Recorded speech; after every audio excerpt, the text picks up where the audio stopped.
नमस्कार, मी सीमाच पुणेरी स्वाद मध्ये तुमचं सर्वांचं स्वागत आहे। चला आज आपण मस्तपैकी गावठी पद्धतीने पिठलं, कुणी त्याला बेसनही म्हणतं, कुणी पिठलंही म्हणतं। चला तर सर्वात प्रथम आपण गॅस चालू करायचा आहे आणि कढईचा तापायला ठेवायची आहे। पाहू शकता आपली कढई तापली आहे। आपण आता त्याच्यामध्ये आवश्यकतेनुसार तेल टाकणार आहोत। त्याच्यानंतर 6 ते 7 हिरव्या मिरच्या चॉप केलेल्या आहेत त्या टाकणार आहोत। त्यानंतर छान अशा मिरच्या थोड्या परतून घ्यायच्या आहेत। 6 ते 7 लसणाच्या पाकळ्या चॉप करून टाकायच्या आहेत। 6 ते 7 कढीपत्त्याची पाने टाकायची आहेत। अर्धा मिनिट छान अशा मिरच्या परतून घ्यायच्या आहेत। आपण आता त्याच्यामध्ये 1 चमचा मोहरी, 1 चमचा जिरे, सर्व मिश्रण छान असं परतून घ्यायचं आहे। त्यानंतर आपण एक चॉप केलेला कांदा टाकला आहे। कांदा थोडासा लालसर होऊन द्यायचा आहे। 1 मिनिट छान असं परतून घ्यायचं आहे।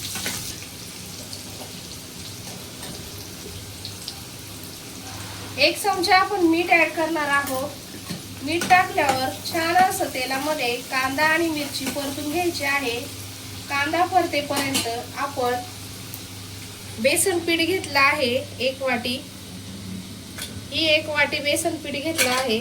आपण आता त्याच्यामध्ये पाणी ऍड करणार आहोत।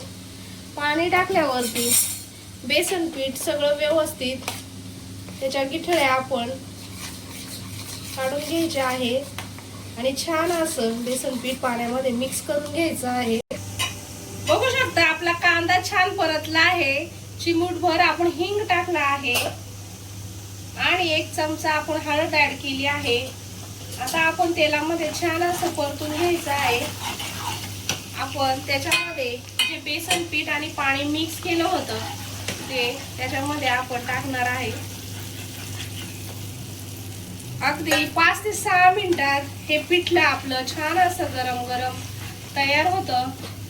आपण थोडीशी त्याच्यामध्ये कोथिंबीर टाकणार आहोत। हळूहळू असं आपण ढवळायचं आहे। 4 ते 5 मिनिटात आपलं हे बेसन तयार होतं। पाहू शकता आपलं छान असं पिठलं तयार झालं आहे। 5 ते 6 मिनिटं आपल्याला बरोबर पिठलं करायला लागलं आहे। आपण आता गॅस बंद करूया आणि पिठलं काढून घेऊया। पाहू शकता आपलं गरमागरम पिठलं आणि बाजरीची भाकरी छान अशी तयार आहे। आपण करून एकदा नक्की बघा, खूप छान लागतं। व्हिडिओ आवडला असेल तर व्हिडिओला लाईक करा, शेअर करा, सबस्क्राईब केलं नसेल तर चॅनलला सबस्क्राईब करा। धन्यवाद।